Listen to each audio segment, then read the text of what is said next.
Uno pensaría que Oseas está haciendo eso, obediencia de vida. Obedece con asco y con asco va a buscar a una mujer de la calle. Pero el verdadero asunto, que parece difícil de explicar en esta historia, es que cuando Oseas vio a esta mujer, y esto está en el libro que lleva su nombre en las Escrituras, cuando Oseas ve a esta mujer, la ama profundamente. Dios creó en él un amor por esta mujer difícil de amar. Y esto es lo que Dios hace. Amar a la gente difícil de amar. Si no, mírense. Bueno, tal vez aquí haya personas tan puras, tan impolutas, a las que Dios no se les hace difícil de amar. Si ese es tu caso, lo celebro. Estás en la congregación equivocada. Pero la mayoría de nosotros nos parecemos otra vez a esta mujer. El nombre de ella es Gomer. Cuando Oseas vio a Gomer, le ofrece darle el honor, la dignidad y el respeto de llegar a ser su mujer, su esposa. Cuando cursaba la escuela secundaria, high school, para los de aquí, recuerdo un profesor que solía decirme: las reglas fueron hechas para cumplirlas, ya sea que las entendamos o no, ya sea que estemos de acuerdo o no, las reglas son para cumplirlas. Esto lo decía fundamentalmente cuando no traíamos la tarea terminada, cuando no nos sujetábamos al horario escolar. Decía, no importa si lo entiende o no lo entiende Goebbels, las reglas son para cumplirlas. Y adulto yo adhiero a esta idea en cuanto a respetar las reglas, ya sean civiles, comerciales, morales, deportivas, porque ninguna sociedad del mundo podría funcionar correctamente si sus miembros actuaran según su propio capricho y criterio. Imagínate un partido de fútbol sin reglas, donde juegue Colombia-Argentina, sin reglas, sin horarios, ¿no? Sin tiempo extra, sin reglas para los penales, qué sé yo. Pero esas reglas deben ser siempre simples, pragmáticas, como todas las leyes ciudadanas, para que logren su propósito de manera clara y que no se pueda equivocar, inequívoca, que la regla se pueda aplicar y que no tenga aristas que no entendamos, que esté turbio, y fundamentalmente que no admita excepciones de ningún tipo, ¿no? La ley, por ejemplo, no dice: no conduzca bajo los efectos de alcohol, a menos que se dirija a su casa después de salir del bar. No, la ley dice: no conduzca bajo los efectos de alcohol. No dice, bueno, pero si vive cerca del bar, más o menos vaya de memoria. No. Y tampoco importa si somos ricos, pobres, si conducimos una Ferrari o un auto destartalado. Si manejamos bajo los efectos etílicos, estaremos violando una ley de tránsito y eventualmente vamos a pagar, en el mejor de los casos, una multa y en el peor ir a la cárcel. Y tampoco es relevante si la regla nos parece ridícula o nos parece irracional o no admite sentido. De hecho, por ejemplo, pensemos en el pecado pragmático y paradigmático del Edén, que era, digo, un pecado pragmático porque era sencillo de entender la ley. La regla era no comer la fruta de este árbol específico. No era un jeroglífico, no era que el Dios les habló en una metáfora. A Adán y Eva le dijo, no coman de este árbol, del resto sí, de este no. Ahora, si uno no razona, si lo razonamos, no hay nada de malo en comer fruta. Sin embargo, para obedecer esta regla, tenían que confiar en el criterio de Dios por encima de su propia opinión. Porque podían decir, ¿y por qué no podemos comer si la fruta se ve y sabe deliciosa? No lo entendían, era arbitrario, pero debían confiar en Dios, lo entendieran o no lo entendieran. Pero Eva miró la fruta y concluyó que esa regla era absurda. Y como no le hacía sentido, la compartió con Adán y acá estamos. Simplemente la rompieron la regla. Es que no la entendemos, y no importa, no tenías que entender, había que cumplirla. Entonces, en cada época hay reglas de Dios que se ajustan cómodamente a la cultura, que la entendemos, le decimos, claro, si no estuviera esta regla, pasaría tal o cual cosa. Otras reglas suenan completamente irracionales, escandalosas. Entonces la pregunta hoy es, ¿confiamos en Dios cuando nos pide hacer algo que intuitivamente es absurdo y carece de sentido? A pesar de lo irracional que pueda parecer, a veces Dios suele desafiarnos, frustrarnos y desconcertarnos, especialmente en nuestros preceptos culturales. Decimos, eso no puede venir de Dios. Pero a veces Dios nos pide cosas mediante métodos poco convencionales que no van con nuestro sistema de creencia. Decimos, no, pero eso no es lo que me enseñaron. Para Moisés, Dios rompió las reglas de la naturaleza para separar las aguas del Mar Rojo. Para Josué, Dios rompió las reglas espaciotemporales para detener el reloj en medio de una batalla, detuvo el tiempo. Para Saulo, rompió Dios las reglas religiosas para cambiar de modo dramático a un hombre que tenía la misión equivocada. Para José y María, dos adolescentes, rompió las reglas culturales para hacer nacer a su hijo. Entonces, todos razonamos y pensamos, es que no se puede hacer de esa manera. Y Dios dice, yo sí puedo, yo soy Dios. Daniel 4:35 dice, Dios actúa conforme a su voluntad en el ejército del cielo y entre los habitantes de la tierra. Y nadie puede detener su mano y preguntarle o decirle, ¿qué haces? Y hay una versión que me gusta más que dice, no hay quien le pida cuenta a Dios de sus actos. Eso se llama soberanía. Un rey es soberano. Un rey hace lo que se le antoja, más en los tiempos monárquicos, no los reyes que tenemos actualmente, que están de adorno, pero los reyes de la antigüedad eran monárquicos, hacían lo que se les ocurría. Y nuestro sistema de creencias es más democrático, más republicano. Nosotros creemos que Dios está allí en el trono por voto popular y que si no se porta bien no lo votamos dentro de 4 años y no vuelve a subir. Pero ese es AMLO, no Dios. Dios no cambia. Es el López Obrador, no Dios. Dios no cambia, su palabra no cambia, pero sus métodos cambian constantemente. Entonces, un Dios que no cambia, que rompe las reglas, parece una contradicción, parece un oxímoron, parece un contrasentido. Pero somos nosotros quienes nos formamos a veces reglas internas acerca de lo que Dios debe y no debe hacer, o puede y no puede hacer. Entonces afirmamos cosas como Dios no puede hacer tal cosa, o Dios nunca haría algo así, o seguro que aquello no le agrada a Dios. Como si Dios estuviese atado a sus propias reglas, como si Dios estuviese limitado a su propia jurisdicción. O sea, imaginemos que se produce un choque aquí cerca en la calle y un policía ve que está el choque ahí y tiene que liberar el tránsito. Entonces se para al lado de un semáforo que está en la luz roja y te dice que avances. El semáforo está en rojo, pero él te dice que avances porque es necesario avanzar. No podemos decirle, lo siento oficial, yo no pienso avanzar en luz roja.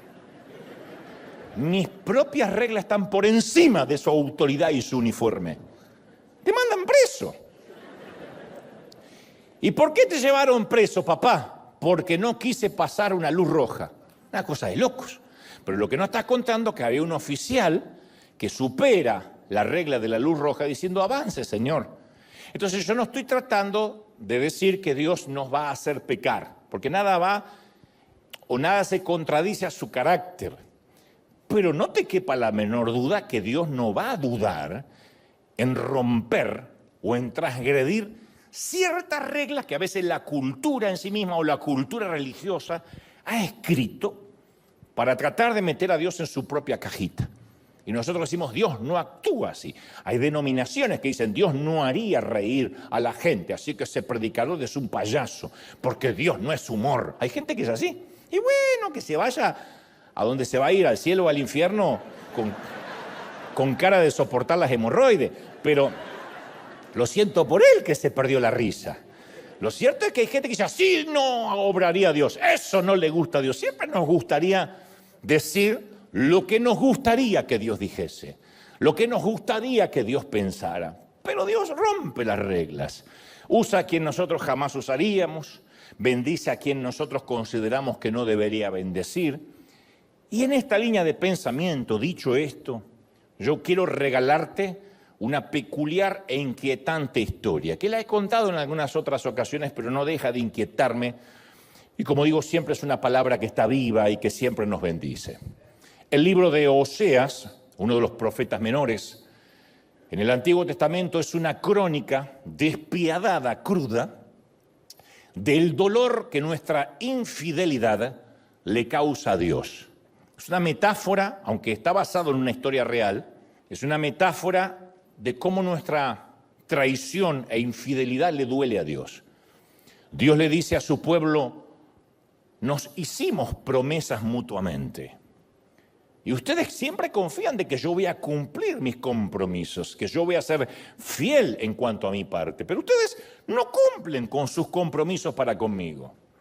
Y para dramatizar cuán herido se siente Dios por esta traición de sus hijos, Él instruye a un profeta recto, justo, llamado Oseas, para que haga una de las cosas más extrañas e inusitadas jamás pedida por Dios en toda la Biblia.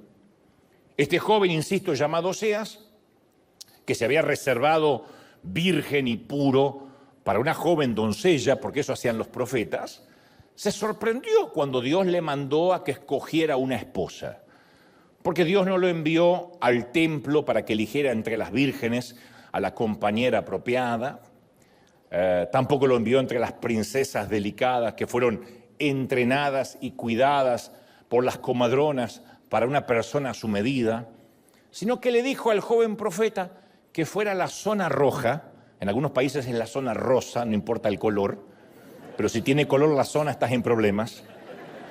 Que fuera a la zona roja de la ciudad y escogiera a una mujer cuyo pasado estuviera manchado y mancillado con pecados degradantes, una prostituta, una mujer de la calle. Dios le pide a Oseas que comparta su cama con una mujer que era un vivo retrato de la infidelidad. ¿Cuántos votos matrimoniales se habrán quebrantado en su cama? ¿Cuántas familias habrán quedado destruidas en los brazos de esta dama? Había pasado de hombre en hombre, de cama en cama, había sido machacada como una fruta de mercado, era el objeto de la lujuria, pertenecía al burdel. Todos saben quién es ella, a qué se dedica, no es un secreto, y muchos hombres conocen esas satinadas sábanas hebreas. Ella piensa, como toda mujer, que comercia con su cuerpo, que no sirve para nada más que apenas dar placer por unos pocos minutos a cambio de dinero. Es una mujer sin moral que se dedica a todo aquello que Dios detesta, mínimamente, ¿no? Su descenso en el abismo de la corrupción moral era intencional, no sabemos cómo llegó ahí, pero lo hacía intencionalmente y hasta ahora parece que era irreversible. Ella vive en el mismo sótano de la jerarquía moral. Y para que podamos visualizarla, a mí me gusta siempre graficar a la gente, para que puedan ver esto como si fuera una película. Está teñida de rubio platinado. ¿Cómo sé esto? Me imagino. Usa demasiado maquillaje, una exagerada sombra que rodea sus ojos pardos, botas de látex muy largas, una minifalda que apenas cubre su intimidad. Y debido a su adicción al cigarrillo, tiene una voz ronca, grave, mastica chicle con la boca descaradamente abierta, simulando que es una mujer de mente libre, pero en realidad solo posee una ventaja, que no tiene nada que perder, ya lo perdió todo. Ella ya está en el peldaño más bajo del fondo del pozo. Y antes que nos disociemos de este personaje, que es lo que suele suceder en el inconsciente colectivo, de decir, bueno, va a hablar de una prostituta, gracias a Dios yo no me identifico. Yo quiero mostrarte todas las cosas en común que tenemos con esta mujer. Para empezar, todos alguna vez estuvimos en su lugar, todos. Puede que no vendamos nuestro cuerpo, pero todos en algún momento hemos vendido nuestra lealtad, nuestros principios, nuestros dones, nuestros talentos, hemos comprometido nuestras convicciones Todos lo hemos hecho alguna vez, esos momentos que decimos, ¿y por qué mentí? Si no hacía falta, soy un adulto, soy una adulta, ¿por qué comprometí mis convicciones por esta bobería? ¿Y por qué no dije la verdad? ¿Y por qué se me ocurrió decir esa estupidez cuando me preguntaron por tal o cual cosa? Todos en algún momento prostituimos la verdad, todos. Todos en alguna ocasión hemos dicho yo he pecado demasiado, he fracasado demasiado, me he tropezado con demasiada frecuencia. Bueno, tal vez nuestro pasado, insisto, no sea tan truculento como esta dama, pero en algún momento nos hemos sentido en el fondo del basurero de la sociedad. En primera instancia, cuando uno regresa a esta historia, pensaría que este es un ejemplo de obediencia debida. Obediencia debida se usa en las cortes militares cuando no se puede juzgar a un soldado por cometer, por ejemplo, un crimen si fue la orden de alguien superior. Se llama obediencia debida. A lo menos, no digo que no se lo condena, pero al menos tiene cierto meritorio o cierto atenuante, porque dice yo cumplía órdenes de mi jefe, de mi capitán, de mi sargento. Uno pensaría que Oseas está haciendo eso, obediencia debida. Obedece con asco y con asco va a buscar a una mujer de la calle. Pero el verdadero asunto, que parece difícil de explicar en esta historia, es que cuando Oseas vio a esta mujer, y esto está en el libro que lleva su nombre en las Escrituras, cuando Oseas ve a esta mujer, la ama profundamente. Dios creó en él un amor por esta mujer difícil de amar. Y esto es lo que Dios hace. Amar a la gente difícil de amar. Si no, mírense.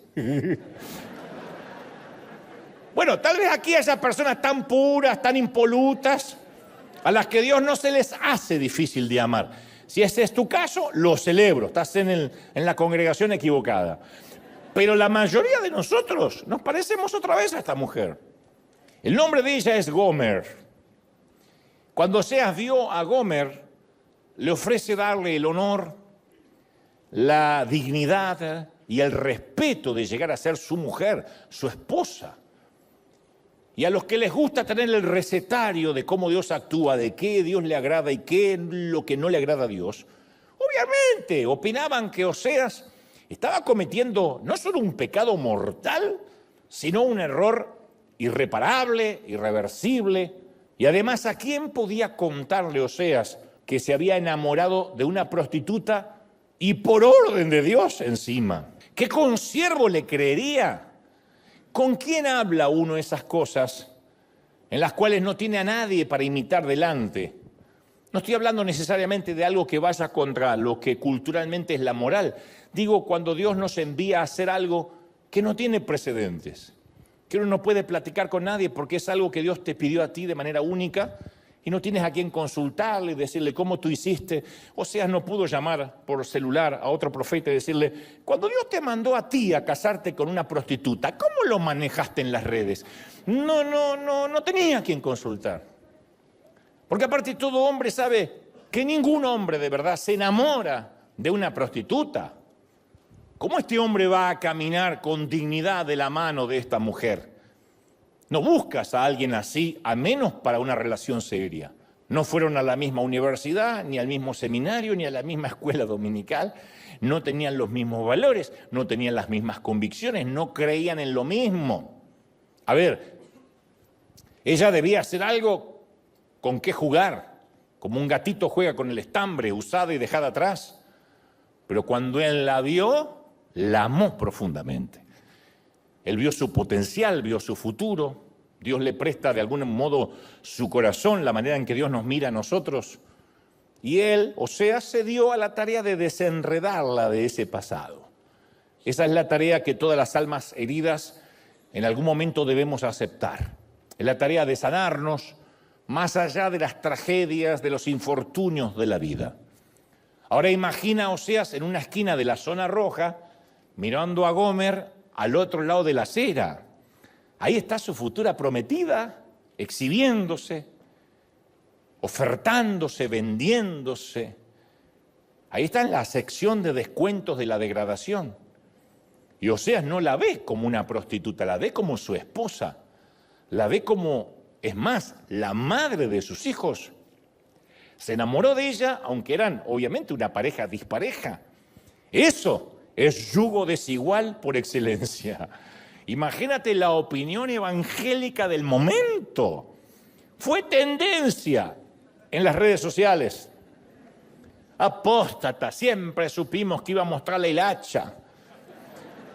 ¿Te imaginas los videitos que editaron donde se lo ve a Oseas merodear la esquina donde trabajaba Gomer? Los memes que hicieron. El título que se viralizó fue: encontramos a Oseas haciendo una propuesta indecente. Pero el amor suele ser poco racional y no siempre resiste el sentido común, y menos si viene por orden intelectual de Dios. El amor intoxica el consciente de la opinión pública. A veces yo conozco a cierta gente y me pregunto, de verdad, no sé si te lo has preguntado, yo me pregunto, ¿de verdad Dios moriste por este tipo? ¿Cómo es que? A ver, cuando tú dijiste de tal manera amó Dios a todo el mundo, no es todo, ¿no es cierto? No incluyiste, no puedes incluir a este, no manches, no. Y después me doy cuenta que en primera instancia yo estoy fuera de esa relación, yo no conozco el corazón de ese hombre, de esa mujer. Y en segunda instancia, es obvio que no me estoy viendo al espejo hace mucho. Porque Dios tiene un amor que es escandaloso, que sobrepasa cualquier cordura. Pero el romance de Oseas es una representación de cómo Dios ama a sus hijos. Es más, cómo Dios ama a personas como nosotros. ¿Alguna vez hiciste algo, no tienes que decir amén, espero, pero hiciste algo tan perverso, tan horrendo, que te perdiste el respeto a ti mismo? Y dices, es tan perverso que ni cuando le quiero pedir perdón a Dios lo quiero repetir verbalmente, no lo quiero articular. ¿Alguna vez tuviste una mancha de culpa que el tiempo parece que no puede borrar y siempre parece que cuando tienes un éxito, te va bien, hay como una herida donde se drenan? Esa alegría se termina por diluir por esa culpa, que como dijo alguien, la culpa es un derroche de los sentimientos porque no deja nada. Pero hay gente aquí que ha llevado una culpa por años. Yo sé que hay gente y personas que ahora dicen, sabes, yo tengo escondido en mi armario, detrás de abrigos y trajes, un esqueleto secreto del cual te avergüenzas. Todos tenemos esqueletos, solo que algunos los ocultan más que otros. Pero no es intencional. No hay nadie que diga voy a vivir con la culpa de algo escondido. Es la triste consecuencia de demasiados secretos no confesados, enterrados sin resolver, de cosas bajo el tapete. ¿Será posible que Dios pueda amarnos a pesar de todo eso? Bueno, hay que seguir con la historia entonces. Yo no sé cómo fue la propuesta de Oseas, ni el plan de conquista, porque la Biblia no lo revela, pero es probable que Oseas se haya acercado a la barra del bar del burdel y ella, viendo a un potencial cliente, quizá le preguntó si acaso le invitaba un trago. El hombre no está familiarizado con este tipo de transacciones, así que va al grano. Quiere irse de ahí lo más rápido posible y le ofrece casamiento. Le pregunta si le gustaría salir de este ambiente sórdido y transformarse en su mujer. Creo que Gomer estalla en carcajadas. Creo que comparte el chiste con sus amigas, ¿no? A veces, algunas noches, suelen aparecer tipos raros como estos locos que buscan afectos y que se enamoran de las rameras. Así que ella le pone los puntos y le dice, te equivocaste, yo no soy la mujer para que tú te enamores. Pero Oseas mantiene la propuesta, no se inmuta por las risas de las chicas del burdel. Y Gomer se percata que este tipo, número uno, está hablando en serio. Segundo, no pertenece a este lugar. No ha ingerido una sola gota de alcohol. Está completamente sobrio y parece que sabe lo que está diciendo. Así que yo creo que de algún modo, al darse cuenta que no se trata de una broma, de mal gusto, de una cámara oculta, la mujer se sonroja y vuelve a salir de su interior aquella niña que ya no se sonrojaba más. Esa niña que alguna vez soñó con una boda, con un enorme pastel, un vestido blanco, eso vuelve a surgir y sale a la superficie. La cosa es que finalmente Gomer se casa con Oseas. ¿Cómo puedes esperar un matrimonio santo con alguien que no lo es? Esa es la gran pregunta, ¿no? No obstante, Oseas la hace su esposa. Le dio su apellido, le cedió el beneficio de su legado, de su herencia, envolvió con un manto de integridad sus hombros maltratados, sacó de su piel el olor pútrido de la lujuria de otros hombres. Solo el amor puede hacer olvidar el abuso. Yo creo que el abuso solo se puede olvidar cuando realmente te aman de verdad. La sacó de las calles, la metió en su casa, le dio un hogar, besó el dolor y las cicatrices de las cosas vergonzosas que ella hizo. Nunca se las contó a nadie. Interpreto de que tampoco le preguntó nada a ella de su pasado. Dicen por ahí, en la cultura de los barrios, que los caballeros deberían no tener memoria y las mujeres no deberían tener pasado. Y este es el caso de Gomer, donde él no le hace preguntas. La cambió de lugar, que es todo lo que Dios también hizo por nosotros, que nos cambió de identidad, de barrio, de geografía, de apellido. Oseas llevó a Gomer a los vecindarios a los que nunca le habían permitido entrar, porque ahora cambió también su vestimenta, la convierte en una dama, en una fémina, le dio dignidad, le dio identidad, le asignó identidad. Pero la Biblia narra que algo extraño comienza a suceder. Oseas y Gomer tuvieron hijos, pero la Biblia dice que ninguno se parecía al padre. No hace falta tener mucho discernimiento para entender lo que está pasando, ¿no? La Biblia menciona que eran los hijos de la prostitución. Rara vez un hombre se siente cómodo siendo padres de niños que no son sus hijos legítimos, y menos si fueron concebidos mientras la mujer convivía con él. No sabemos a ciencia cierta si cuando Oseas conoce a Gomer, ella ya tenía los hijos o si los tuvo después estando con él.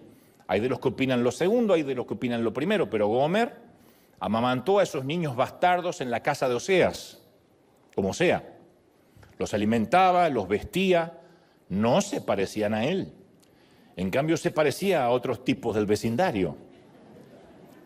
Y este es otro de los pecados que compartimos la mayoría antes que sigamos disociándonos de Gomer.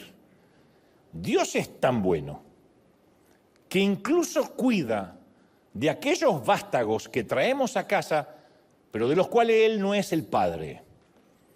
¿Cuántos proyectos concebimos que no nacieron nunca en el corazón de Dios y sin embargo Dios nos amó tanto que nos proveyó el sustento? Hagan memoria, para los que dicen, ay, ahora sí no me identifico con Gomer. ¿Cuántos hijos ilegítimos hemos traído a nuestra vida?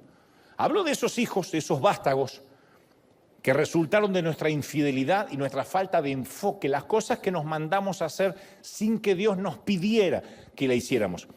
Y los que piensan, bueno, es que yo no soy un robot que le tengo que preguntar todo a Dios. Yo estoy hablando de aquellas cosas que fuimos a orar diciendo, Señor, sálvame, ayúdame, cuando nunca le preguntamos si era su voluntad que lo emprendamos. Piensan las audacias que nos lanzamos a hacer en la vida sin orar.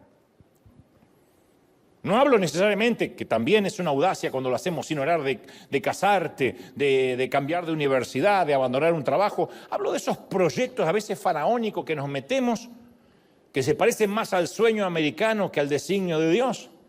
Las veces que empezamos algo, y esto es un patrimonio muy evangélico, excusado en la frase Dios me dijo, y nadie nos puede debatir. Ay, a mí me revienta el Dios me dijo. No porque no crea que Dios pueda decir, sino cuando veo a alguien diciendo, Dios me dijo, y ya no le puedes debatir más nada. ¿Qué te dijo Dios, desgraciado? Dios me dijo que no trabaje más. Con esa cara Dios te dijo, y sí. Yo digo siempre que valoro mucho a aquel que dice, mira, tengo una corazonada. Me gustaría irme de esta congregación, por ejemplo. Me gustaría salir de este empleo. Me gustaría mudarme. Creo que bien podría ser un plan de Dios, pero lo estoy orando. Pero aquel que te dice, Dios me dijo, como que Dios le habló en una voz audible, o tuve un sueño. Claro, se comió 8 burritos al pastor, se fue a la cama. Va a soñar con las suegras y el apocalipsis y la bestia. Piensa en las audacias que hicimos sin que Dios nos diga. Esos son los hijos que nacieron de nuestra carne. Y que Dios sustentó en su misericordia. Porque no tenemos un Dios que nos dice, hiciste esto sin consultarme, ahora vas a pagar. Dios nos sustentó. Yo tengo una lista de cosas que hoy me doy cuenta que no estoy seguro si Dios me haya enviado a hacerlas, pero yo tenía intenciones y Dios me sustentó. Dios sostuvo esos hijos que nacieron por mi falta de enfoque, por mi infidelidad.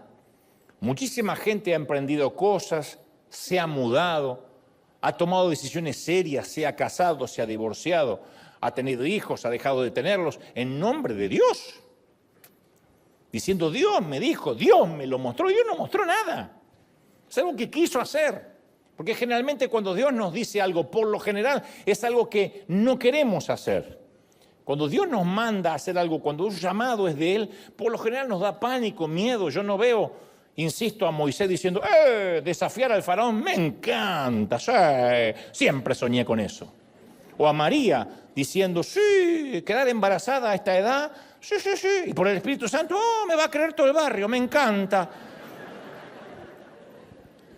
Los llamados generalmente no van en la misma dirección que nuestros deseos, son sueños, son deseos, pero no tenemos que apresurarnos diciendo, Dios me dijo, y darle la paternidad, asignarle la paternidad a Dios. Dios respaldó algo que Él no nos pidió que hiciéramos. Hablo, insisto, de todas esas decisiones que tomamos que no nacieron en el propósito y en el corazón de Dios. Y después sufrimos y decimos, Señor, ¿por qué lo permitiste? Y Dios dice, ¿yo qué tengo que ver? Te di libre albedrío. Pero Dios está tan enamorado de nosotros que aún así cuida de nuestros errores, nos sigue amando, nos sigue usando, no nos desecha. Fue con ese mismo amor con el que Osea amó a sus hijos ilegítimos. Porque no solo amó a una mujer que sacó de la calle, sino que amó a los hijos de la prostitución, los crió, les dio un hogar, los respaldó. Y si Dios quería tipificar lo que Él hace con nuestras decisiones, ahí está. La cosa es que Oseas envolvió a Gomer en sus brazos, la sostuvo cada noche y ella se acurrucó. Y uno podría ver ese cuadro y piensa, se va a quedar ahí toda la vida. Es lo soñado por una mujer de esta estirpe. Pero tampoco fue lo que Gomer hizo. Es que cuando uno tiene pasados tan despreciables y antecedentes tan deteriorados, y nos ofrecen la bondad poco familiar del amor, tendemos a retroceder, a retrotraernos, a escaparnos. Es lo que suele suceder cuando se predica sobre la gracia de Dios. Siempre hay gente que dice, yo sufrí demasiado, y tú me dices que el Señor me perdona las veces que sea. No, aquí hay trampa. Echa la ley, echa la trampa, y cuando la limosna es grande, hasta el santo desconfía. Entonces hay gente que no puede aceptar la gracia, prefiere la religión, acepta mucho más, razona mucho más, bueno, cometí este pecado, una caminata hasta la Virgen, o de rodillas hasta no sé dónde, o si está en una iglesia protestante le dice a sentarse en el banco hasta que dé frutos. Eso lo entendemos más. Cuando Dios dice, no, solo arrepiéntete y ya, decimos, no, ¿qué pasó? ¿Qué pasó? ¿Dónde está la trampa? No hay trampa. Pero nos parece poco familiar ese amor. Decimos, ¿y por qué? Esa es la triste consecuencia de tener baja autoestima. Gomer, a pesar de todo lo que tiene, comienza a alejarse de Oseas. Al principio no se notaba, pero de poco a poco se fue deslizando, se fueron desconectando, hasta que fue tarde. Ella volvía después de hora a casa, se quedaba con alguna excusa en algún otro sitio, no regresaba de hacer las compras sino hasta horas después. Él notó que ella volvía a tener una mirada distante. Sabía Oseas que la última vez que la abrazó, ella estaba gélida, fría. Y él pensó que había percibido en ella el olor de otro hombre, pero no se lo permitió creer. Dijo, no, después de que yo invertí tanto amor, que ella me sea infiel y me falte el respeto, no. A ningún hombre le gusta pensar que su amor no es suficiente. Pero poco a poco ella parecía como más incómoda en un lugar cómodo, que es lo que nos empieza a pasar a nosotros cuando empezamos a ser infieles a Dios, que estamos en un lugar cómodo, pero cada vez nos sentimos más incómodos hasta que un día dejamos de congregarnos y decimos, ¿pero por qué? Y porque la infidelidad no, o sea, la fidelidad de Dios no correspondida y nuestra infidelidad hacia Él hace que se genere una incomodidad. Y esto suele suceder cuando tenemos un pasado disfuncional, que lo primero que pensamos es que no somos dignos de ser amados.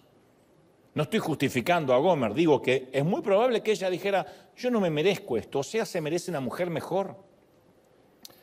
Al menos una mujer que le dé hijos legítimos.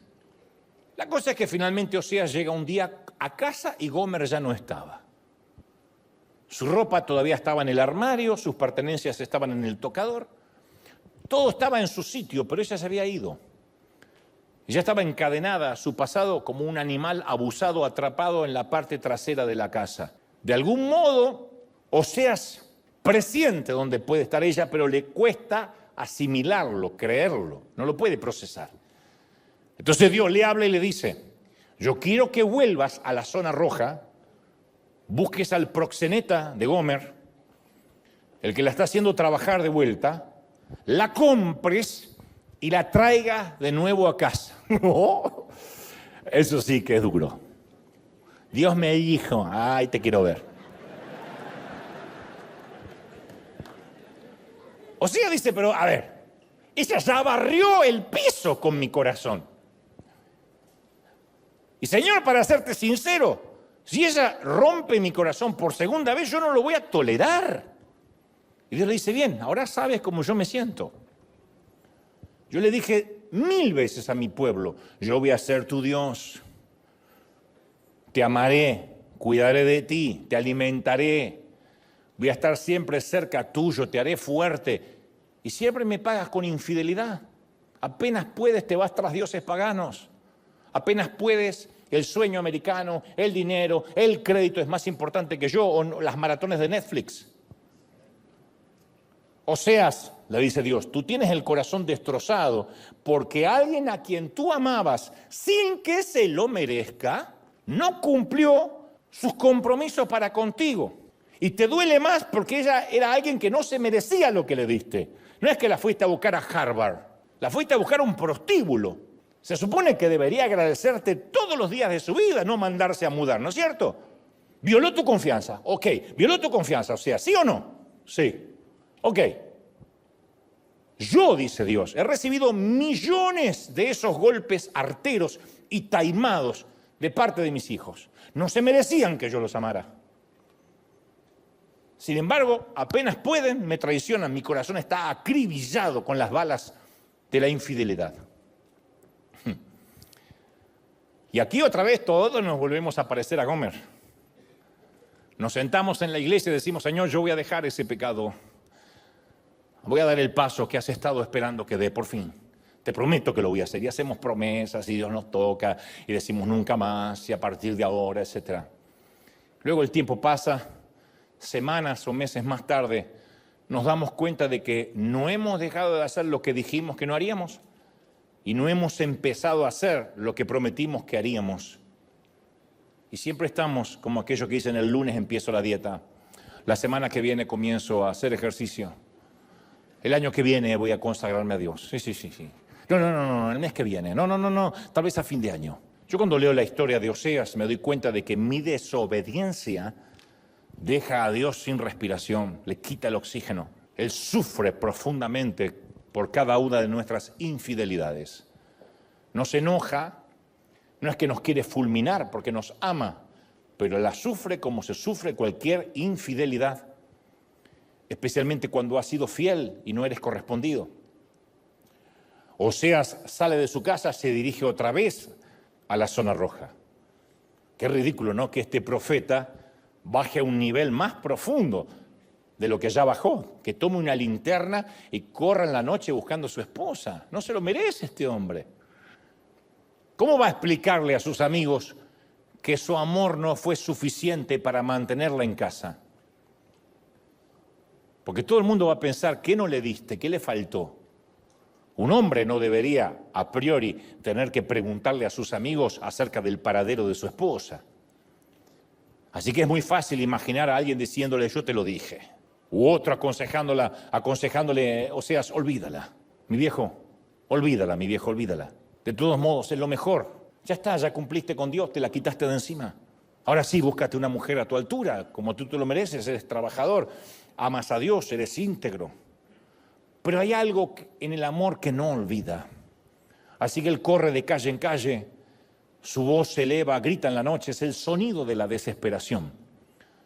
Jesús dijo una vez que nuestro Dios es como un pastor que no puede dejar de buscar una oveja, aunque uno pensaría que ya está satisfecho con las 99 que tiene en el corral. Por eso digo que esta también es nuestra historia, y esto es otro de los pecados en común que tenemos con Gomer. Yo me suelo esconder, tú te sueles esconder, eso hacemos. A veces nos escondemos de otras personas, a veces nos escondemos de Dios. En mi caso yo me escondo de la verdad y en cierto sentido me estoy escondiendo de mí mismo, porque el estar roto y el esconderse suelen ser inseparables, son los gemelos siameses del alma caída. Hay un famoso actor que todo el mundo conoce, ustedes también, pero no procede que diga quién, que me dice, yo me hice un actor famoso y he hecho novelas que han dado la vuelta al mundo porque soy un alma rota. Y le dije, ¿qué tiene que ver que estés roto con el histrionismo de la actuación? Y me dice, es que las almas rotas tenemos que escondernos. ¿Y qué mejor escondite que detrás de un personaje? Así que cuando me dicen que haga un personaje, yo detrás de ese personaje ya no soy yo. Soy el narcotraficante, soy el galán, pero me escondo. Así que es mi manera de hacerme ver sin que realmente nadie llegue hasta quien soy. En mi caso, lo irónico es que me escondo porque temo que si se sabe la verdad acerca de mí, no me van a amar. Esa es la razón por la cual nos escondemos. Pero lo que está escondido no puede amarse. Solo se me puede amar en la medida que se me conozca. Lo demás es un impacto. De lejos uno puede impactar, de cerca uno afecta. Y para afectar uno tiene que dejarse ver. Y cuando uno se deja ver, ¿es amado o no? Pero lo cierto es que solo se puede amar por completo si se conoce a alguien por completo. Entonces, cuando yo escondo cosas de mí, estoy tratando de convencer a la humanidad que yo soy mejor de lo que soy. Por eso la autenticidad escasea tanto. Por eso no hay políticos auténticos, pastores auténticos, curas auténticos, rabinos auténticos, artistas auténticos. La autenticidad escasea. Porque si somos buenos escondiendo, tal vez no salgamos con la nuestra. Entonces la otra persona me puede expresar amor, pero siempre yo voy a escuchar una voz dentro de mí que dice, si supiera la verdad acerca de mí, si pudiera mirar en los lugares escondidos de mi alma, no me amaría. Entonces lo que hacemos, lo más sencillo, es generar un avatar, una versión edulcorada de nosotros. Y como si fueran los filtros de Instagram, vamos por la vida con filtros. Es como la mujer que se viste todos los días con fajas, rellenos en el busto, vestidos apretados, rellenos en los glúteos, medias que ocultan la celulitis, cantidades industriales de maquillaje. Yo te puedo asegurar que es una mujer que coqueteará mucho, pero nunca va a intimar con nadie. Ni menos va a dejar que la amen. Porque piensan, si me vieran desnuda se van a espantar. Pero entonces cuando pasa eso, aman a la persona que creen que eres. No aman al verdadero yo, porque en realidad no te conocen. Aman todo lo que rodea, el envoltorio, el packaging.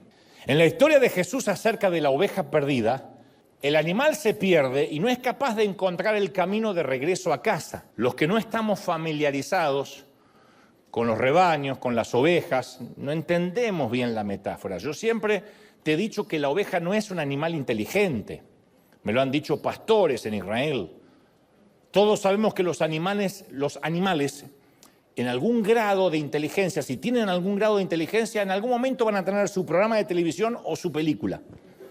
Los delfines tuvieron a Flipper, los monos a Chita, los gatos a Garfield, los perros y los caballos han tenido tantos que no se pueden mencionar, y hasta los cerdos tuvieron a un baby, el puerquito valiente. Pero no hay una oveja célebre, porque no hay forma de hacerla actuar, a menos que sea digital. Porque las ovejas son criaturas de costumbre, no son animales con iniciativa, las ovejas son seguidores. Y si una oveja va para un acantilado, todo el rebaño la sigue y se va cayendo atrás de la otra. Uno cree que en algún momento la oveja que va atrás dice, che, la oveja Lorena se fue. Creo que va hasta ahí, se cae, ¿eh? Nunca regresó. Y la otra dice, ¿segura? Sí, sí. Y como 40 fueron atrás y también desaparecieron. ¿No deberíamos tomarnos un minuto y considerar el camino antes de que nos lancemos también al vacío? ¡No! Las ovejas solo siguen. Solo piensan, yo las sigo. Me parece una buena idea.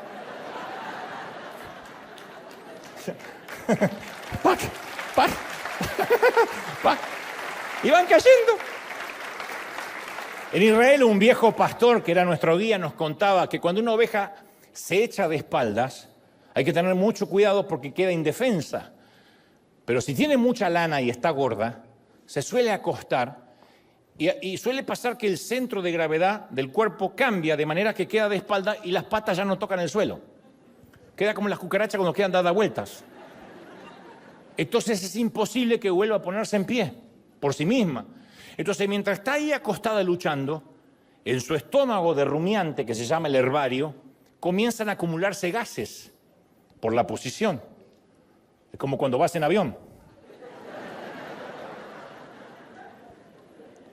Que baja del avión, te quieren saludar y dice, espera, ¿qué pasó?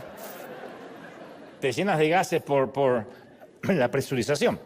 Bueno, la oveja también se presuriza.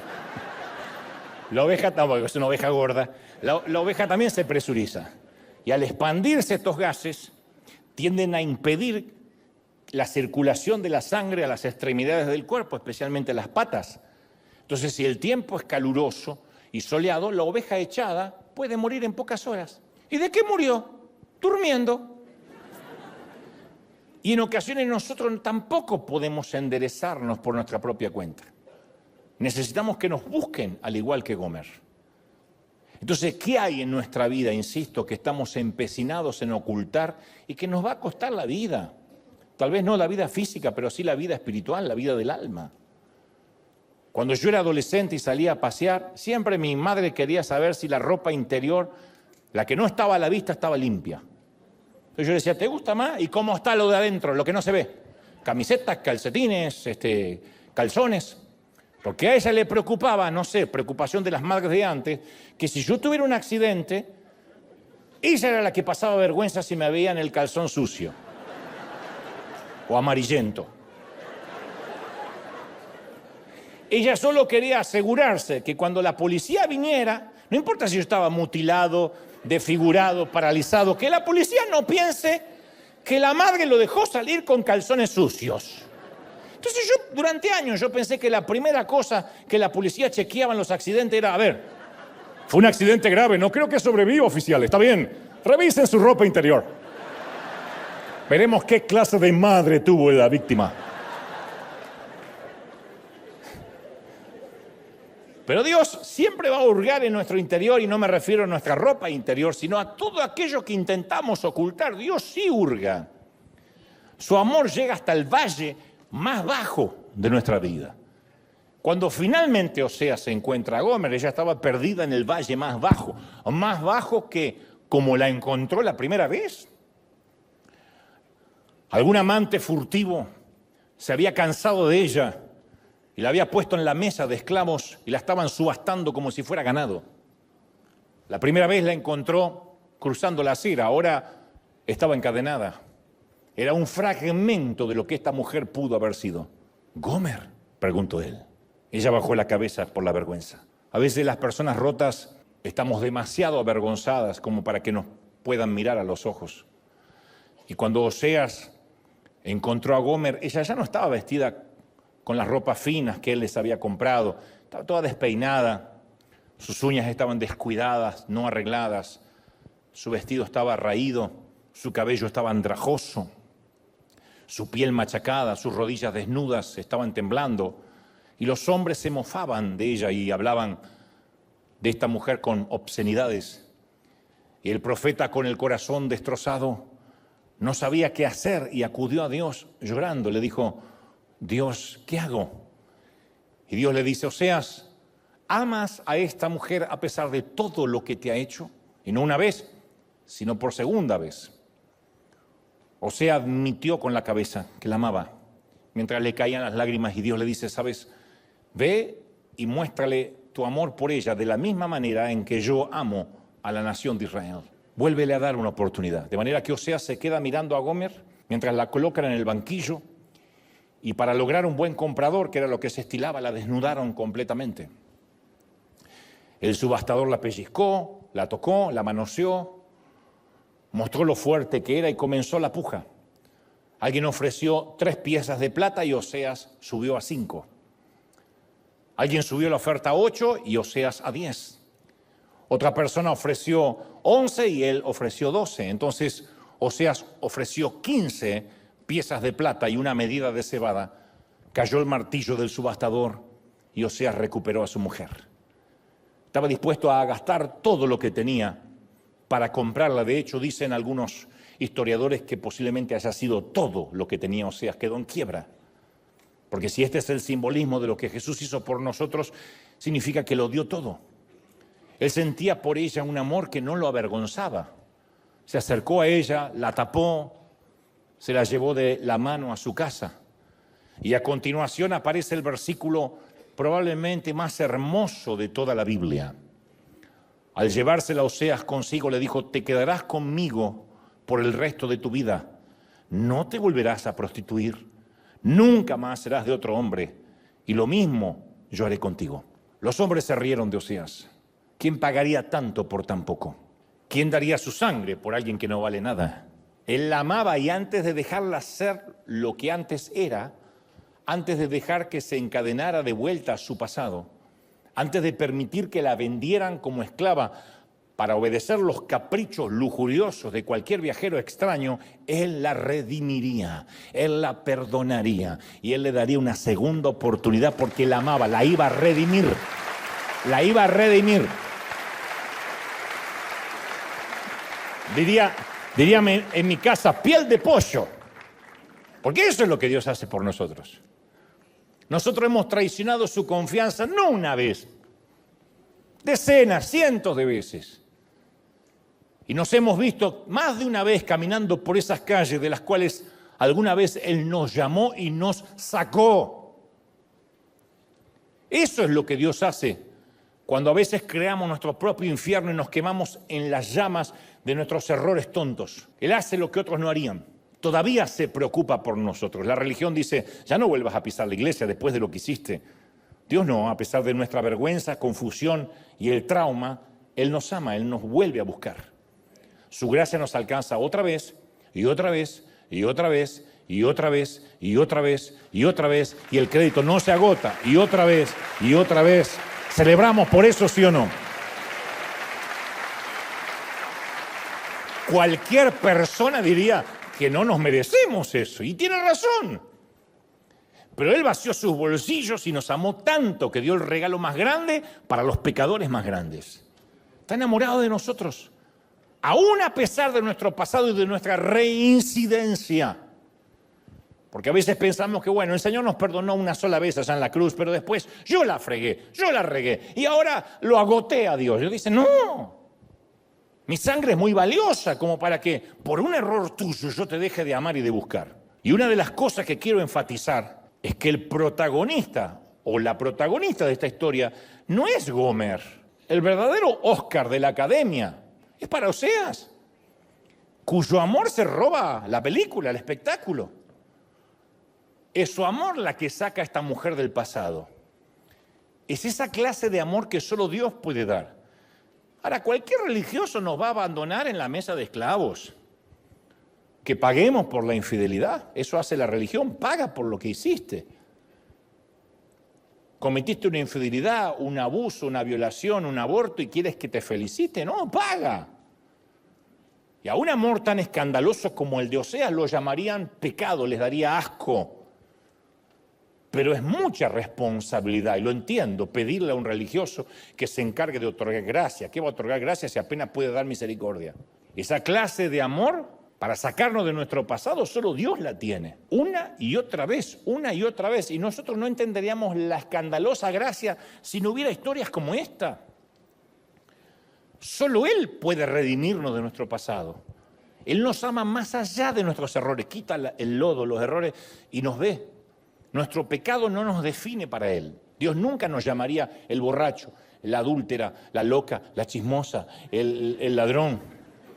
Nunca, nunca. ¿Por qué? Porque yo soy padre y tampoco definiría a un hijo con un adjetivo descalificativo. Nunca le diríamos a nuestro hijo el gordo, el inútil, el torpe, el ladrón, el vago. Este es un Dios que cree en la persona menos prometedora. Oseas recuperó a su esposa, la llevó a casa y poco a poco, con el cuidado con el que cosería un sastre muy sagaz, cosió su corazón roto, reconstruyó su autoestima. El amor hace eso. Sanó sus pensamientos, restableció lo que la vida había destruido. Nunca te olvides que Dios también es el Dios de nuestro pasado, porque a veces pensamos que Dios llega a nuestra vida cuando conocemos la cruz, cuando nos arrepentimos, pero Dios también es el Dios de nuestro pasado. Aunque nosotros en ese momento no seguíamos a Dios, Dios ya nos seguía, ya nos conocía. Él estuvo allí en los momentos más tristes, aunque nosotros no sabíamos ni quién era Dios. Él sí sabía desde el vientre de nuestra madre quién éramos. Isaías 52:1 dice: despierta, despierta, vístete de poder, oh Sión.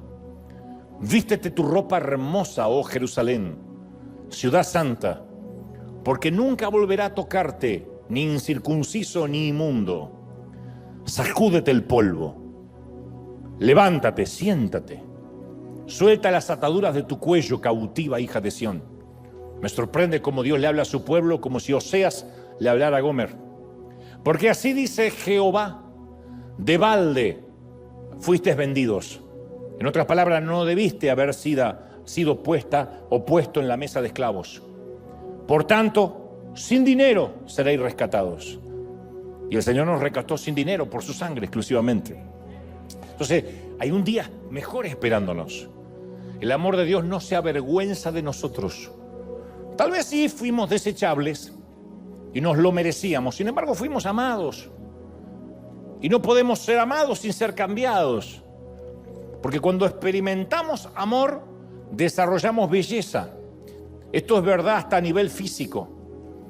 Los psicólogos dicen que estar enamorado aumenta los latidos del corazón, hace que el flujo sanguíneo fluya más, la cara brilla, hasta la panza desaparece.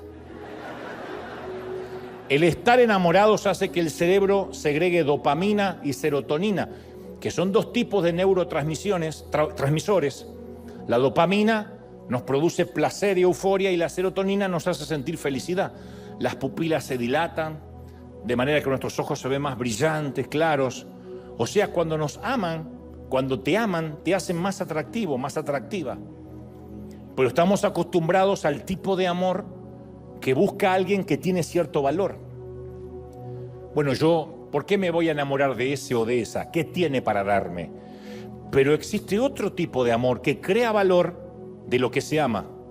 Es un amor sin sentido común, un amor que rompe las reglas. El amor que tuvo Dios por ti y por mí, rompe las reglas. Y como dije al inicio, a pesar de lo irracional que pueda parecer, Dios suele desafiar, frustrar, desconcertar nuestros preceptos culturales, nuestros sesgos, nuestros sistemas de creencias, mediante métodos poco convencionales. Y Él nos ama de una manera escandalosa. Pablo lo definió así en Romanos 5:6, dijo: difícilmente habrá quien muera por un justo. Bueno, dice Pablo después, tal vez aparezca alguien que se atreva a morir por una persona buena, no lo dudo. Pero Dios demuestra su amor por nosotros en esto, en que cuando todavía éramos pecadores, Cristo ya murió por nosotros. No esperó que nos arrepintamos. ¿No es fabuloso? Voy a morir por esa prostituta. Así que no ocultemos nada. Dios está consciente de todos nuestros secretos y nuestros esqueletos en el armario. Y lo que es aún mejor, está dispuesto a romper todas las reglas religiosas tan solo porque nos ama demasiado. No hay un solo día que no deje de pensar en esto. Nos ama demasiado el Señor. No sabes cómo te ama el Señor, princesa. No sabes cómo te ama el Señor, príncipe. Vamos a celebrar al Rey de Reyes por este mensaje. ¡Cómo nos ama el Señor! ¡Aleluya! Dale un aplauso grande. Celebra, celebra. Celebra al Señor de señores, al Rey de Reyes. Nos ama el Señor. Bendito eres. ¡Aleluya!